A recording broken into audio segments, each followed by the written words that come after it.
Welcome to this presentation of our 2019 Annual Statewide Financial Aid Workshop. We are recording this in the event that you were unable to make it to one of our workshops, or if you you liked it so much the first time you want to watch it again. So we appreciate you being with us. So we want to thank everyone who was or is responsible for allowing us to put on these workshops. This is today's agenda.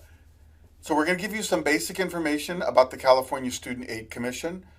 We're going to talk about the different programs, including Chafee Grant, programs for foster youth, talk about the ABCs of Cal Grant, AB 540, and the California DREAM Act application, high school's doing your part, and then we're going to finish up with some resources and cash for college.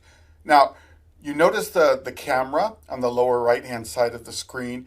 In the event that we have some new information. This is really more relevant to those people who had a workbook, but that's what it's there for. In the event that something is relatively new or we've made a recent update, that camera will indicate that. So the Student Aid Commission, this is what it looks like. Lovely.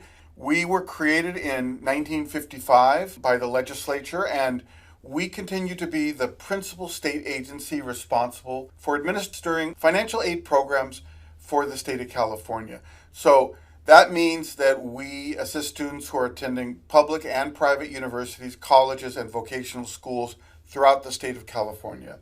So the commission was created in 1955. Here's our relatively brand new executive director, Marlene Garcia. So she hasn't been here very long, so she's relatively new to the post. And now here's a little question to get us started. So we're grading on a curve. You're going to be okay. But let's test your knowledge. How much state aid do you believe is administered by the California Student Aid Commission each year? So we're going to give you some choices. So take a look at these and see if you can determine which one of these is the accurate amount. So I'll give you a second to mull that over. And I'm going to show you the correct answer. So the correct answer is actually $2 billion, a little bit more than $2 billion, $2.2 billion. So a significant amount. It's by far the largest program in the state of California for financial aid, and it's one of the largest programs for financial aid in any of the states, so it's fairly significant. All right. If you call us here at CSAC, you probably call our institutional support, also called our school support number. So we just want to tell you about a little change that has occurred. Recently, institutional support has been split. So that means that now we have two units. One is the same old institutional support unit, and those are the people that are going to assist you with most of the day-to-day things that you have questions on. We now have a new outreach and training unit. So we have a unit that is specifically for these outreach events, our ongoing trainings that we do, these workshops that we put on, webinars, basically anything that's related to outreach or training. We have a small staff, and that's what we concentrate on. So will it affect you, this change? No, not really. It just means that now we have a staff that's dedicated full-time to the outreach and training. And hopefully that means that we can increase the number of events and get to more places in the state. So let's talk about commission programs. You're probably familiar with Cal Grants A, B, and C. That's certainly the biggest program that we administer and probably the most familiar. So we have Cal Grants, which is our main program, and we're going to talk about A, B, and C and kind of the differences between them. We also have the Middle Class Scholarship. Middle Class Scholarship scholarship's a little bit of a misnomer, actually. So it's kind of the extra Cal Grant for people whose income is over the limit for Cal Grant A or B, right? So if your income is over, but it's still under $177,000 or it's up to $177,000, you could qualify for the Middle Class Scholarship. And it's intended to help families and students who might be in a slightly higher bracket for income, but also need some assistance with financial aid. We're going to talk about that more in detail. California Chafee Grant for current or former foster youth, up to $5,000 per year. Then we have a couple smaller programs, so not less impactful, but certainly very impactful for the students who get them. But We have the Law Enforcement Personnel Dependence Grant, or the LEPD. And that's for someone, for example, a dependent or a spouse of a peace officer or a firefighter, etc., correctional officer. If that person is either permanently disabled or passes away while in the line of duty, the dependents or the spouse have the possibility to get some financial aid. The National Guard Education Award is for those people who are current members, active members of the National Guard program. And if you need more information about those, just contact us and we can certainly give you more information. It's good to know the smaller programs because at some point you're going to have a student who may be eligible for one of these smaller programs. So if you know that it exists, at the very least you can refer them to us, or you can contact us and we can give you additional information. Okay, let's talk in a little bit more detail about the Chafee Grant. So the Chafee Grant is intended very specifically to help current or former foster youth, to help them pay for college, right? We administer this program via agreement with the California Department of Social Services. You can see the dollar amounts that we can administer up to. The maximum award amount is $5,000 per academic year. So that's based on unmet need. And this is an award that's a little bit different than other awards because this is one that you can actually use outside the state of California. And let's talk about the specifics of the Chafee Grant Award. So a couple of things have changed. For example, one major change is that the age that someone is able to qualify for the Chafee Grant has gone from 23 years to 26 years. So that's a significant change.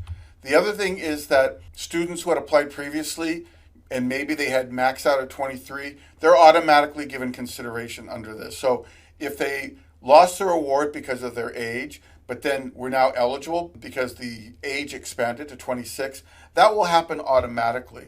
And they can have up to 5 years of total participation in the program. So it's a really important program. It is based on need. Most of these foster youth or former foster youth typically have significant need.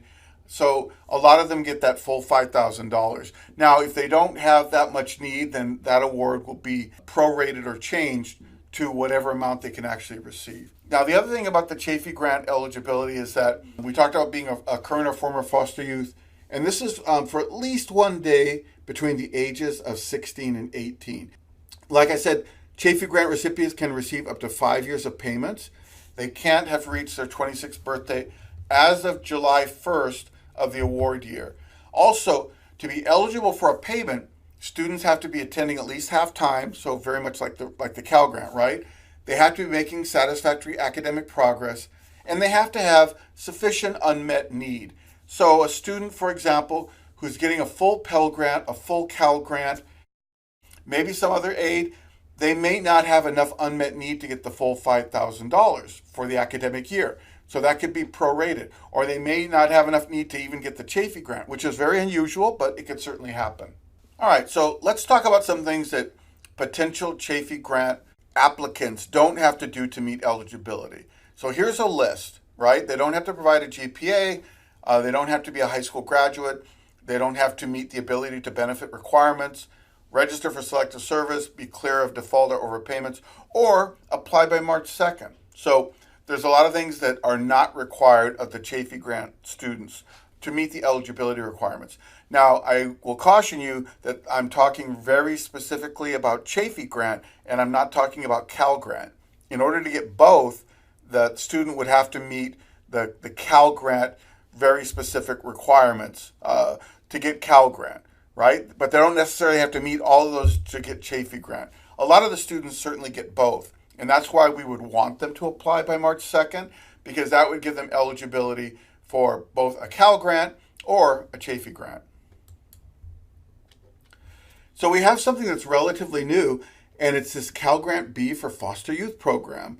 So for foster youth, we know that that is one of the cohorts, one of the group of students who probably have the most difficult time, one, gaining access to money to go to college, and then staying in college. It's just oftentimes very difficult for this particular group of students because a lot of times they don't have a support system. So there's been a lot of legislation around foster youth to try to make it as easy as possible and to have as many resources as possible so that these students can go to school and attend college and stay in school. So here's something that this new legislation, AB 1809, does. So the first thing it does is it expands the high school entitlement grant to up to 26. So if you're under the age of 26 by July 1st of the award year, you can still be considered a high school entitlement student. So that's a very significant thing. The application deadline has gone from March 2nd to September 2nd. So we always had that hard March 2nd deadline for Cal Grant B. Well, in this case, that's not the case. It's up to September 2nd for these Cal Grant B for foster youth. And the maximum eligibility has gone from 4 years to 8 years of full-time enrollment in a college. So there's some huge differences here, as you can see, right? And this is for any eligible college. So this is going to help, we believe, this foster youth or former foster youth population because it's going to expand it and give the program a lot more viability and allow for more of these students to be paid. All right, middle class scholarship.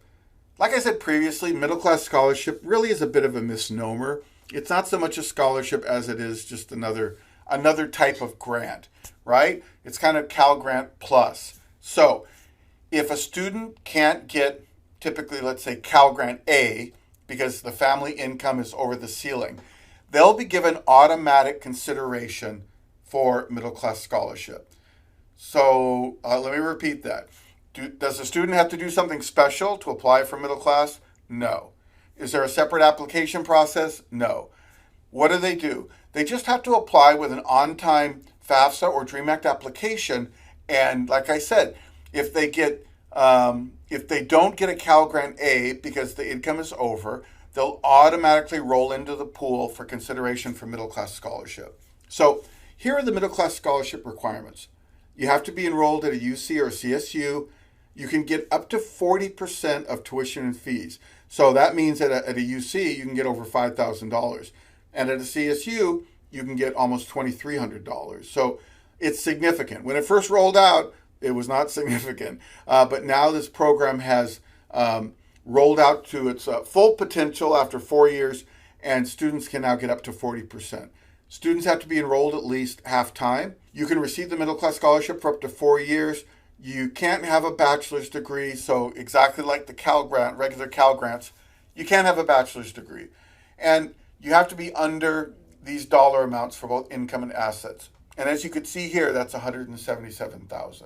So what's important here is if you have students who say, my parents make too much money, I'm not going to apply. Apply, right? A lot of students get middle class when they weren't expecting it. And, anything helps. So even if they don't get the full amount, certainly anything helps. So make sure those students apply by March 2nd to be given consideration for middle class scholarship. Something else that is brand new, literally brand new. So this is only weeks old as I record this, but there's a new program for Cal Grant recipients with dependent children. It's not a new program, but it's really what it is an increase in the potential access award those students can get. And what this means is this. If a student has a dependent child under 18, so you have a child and you're providing more than 50% of support for that child who's under 18, and you're going to a public school, so this would be a California Community College or a CSU or a UC. If you're attending any one of those institutions, you could be eligible for a significant amount of money under this new program. So for example, Cal Grant A and B students could get up to $6,000 as the maximum access award by virtue of having dependent children. So think about that. Cal Grant A previously had no access award. So if you had a Cal Grant A, you didn't get anything. Cal Grant B has an access award typically of $1,672 for students who don't have children. So you can see there's quite a bit of a difference. Cal Grant C, which is typically sort of the vocational type trainings, or certificate type trainings, they can get up to $4,000. So that would be at a community college. Now, as with other Cal Grant programs, you can get this for up to 4 years, with the exception of the Cal Grant B. Remember, I talked just a minute ago about Cal Grant B for foster youth. They can actually get this for up to 8 years. So, again, fairly significant. This is rolling out in this academic year, 2019-20. We don't know what it's going to look like exactly. I know here at the commission we're working on the programming in order to implement this program. So what it means for students is at some point in this fall term, schools are going to be able to identify and recognize the students who get the Extra Access Award, and they're going to be able to pay them accordingly. Okay? So if you're working with students who have dependent children who may qualify, you just want to send them to the financial aid department, and they can get updates. All right, something else that has changed significantly is we're going to talk about the difference between entitlement Cal Grants and competitive Cal Grants. Just know that, competitive Cal Grants, anyone who doesn't qualify for an entitlement award gets sort of dumped into the competitive pool. And until recently, we had 25,750 awards. Well, that's been increased to up to 41,000 awards. So that's a huge change. Now, bear in mind, we're still talking about a really big pool of students who are potentially eligible for this competitive award. So maybe 300,000. So when you think of it like that, the numbers still aren't great, but certainly 41,000 is better than 25,750. And perhaps the most important piece of this is that Dreamers, so our AB 540 eligible students, are now finally able to receive a competitive award. Previously, competitive awards were given out to FAFSA filers. So FAFSA filers had first crack at it. And when you think about it, if there's 300,000 or 400,000 or however many FAFSA filers, right? All those awards were going to be given out before a Dreamer would even have the opportunity to get the award. So that has changed. And that's changing for this academic year, 1920. So Dreamers should apply. They're eligible to get this award. It's going to be impactful to, a number of students. And anyone who doesn't get a regular competitive Cal Grant, like I said, they get into the mix and will be considered automatically for the competitive Cal Grant. Now, it is competitive, right? So look at this list below. These are the things that we look at for the scoring matrix. So all those things are considered. Each one of those items is assigned points. And at the end, so we go through all these students who potentially are eligible. They're assigned points, and either you're above the cutoff or below the cutoff. All right, and that's basically how it works.